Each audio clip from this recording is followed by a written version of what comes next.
सभी को मेरा सादर नमस्कार।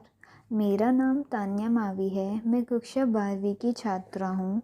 मेरा अनुक्रमांक 28 है। मेरा विषय राजनीतिक विज्ञान है। मेरा उपविषय नियोजित विकास की राजनीति है। मेरी विषय अध्यापिका एवं मेरी प्रधानाचार्य का नाम श्रीमती रोहिणी माहुर है। मेरा एक्टिविटी कोड 4.1.1.1.7 है। सबसे पहले मैं अपने प्रबंधक श्री अनिल शर्मा सर को अपना सादर नमस्कार करना चाहती हूँ एवं मेरी प्रधानाचार्य श्रीमती रोहिणी माहुर मैम को। मैं अपने विषय की शुरुआत सबसे पहले गायत्री मंत्र का एक बार जाप कर मैं शुरू करना चाहती हूँ। ओम भूर्भुवः स्वः तस्सवितुर्वरेण्यं भर्गो देवस्य धीमहि धियो यो नः प्रचोदयात्।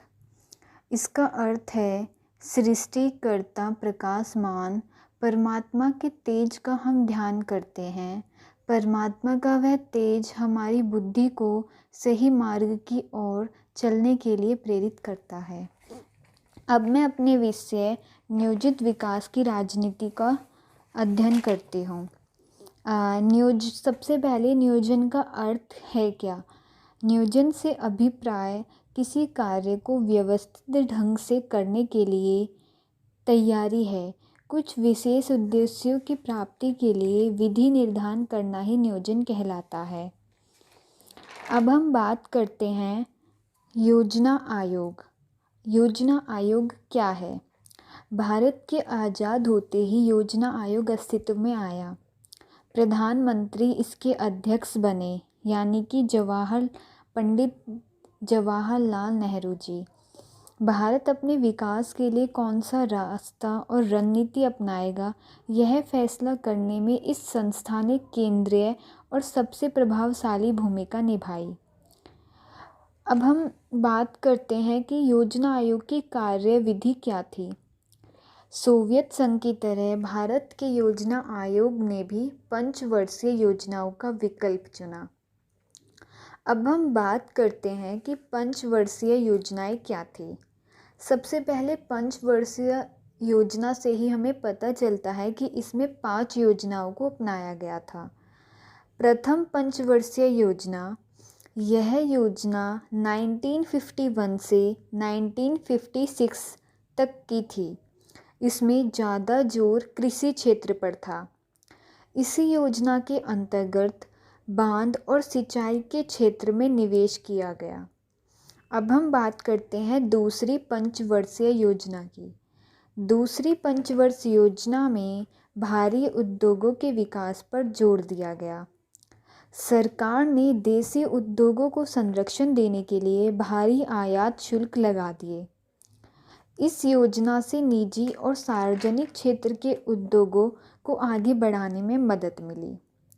अब हम बात करते हैं तृतीय पंचवर्षीय योजना। 1961 से 1966 तक अध्यक्ष जवाहरलाल नेहरू, उपाध्यक्ष गुलजारी लाल नंदा।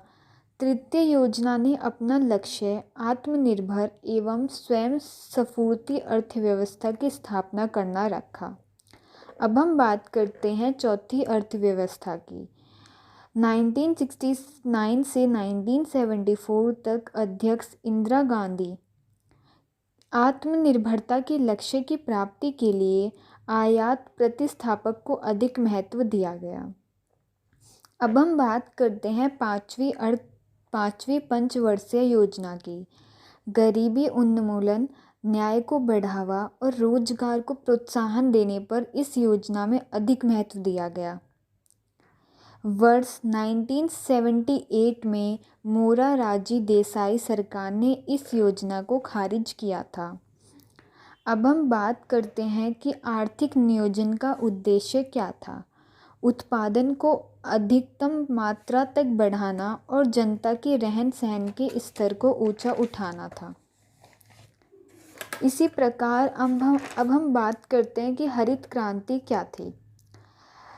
खाद्य सुरक्षा को सुनिश्चित करने के लिए सरकार ने एक नई रणनीति अपनाई, जिससे भारत में हरित क्रांति का उदय हुआ। जो इलाके या किसान खेती के मामले में पिछड़े हुए थे, शुरू में उन्हें ज़्यादा सहायता दी गई थी। इस नीति को छोड़कर इन इलाकों में ज़्यादा संसाधन लगाने का फैसला किया गया था। सरकार ने यह भी गारंटी दी कि उपज को एक निर्धारित मूल्य पर खरीद लिया जाएगा। अब हम बात करते हैं कि खाद्य संकट क्या था। 1960 के दशक में कृषि की दशा बद से बदतर हो गई। 1965 से 1967 के बीच देश के अनेक हिस्सों में सूखा पड़ा। इसी अवधि में देश ने 2 युद्धों का सामना किया और देश विदेशी मुद्रा की कमी से जूझने लगा। इन सभी परिस्थितियों के कारण देश में भारी खाद्यान्न संकट उत्पन्न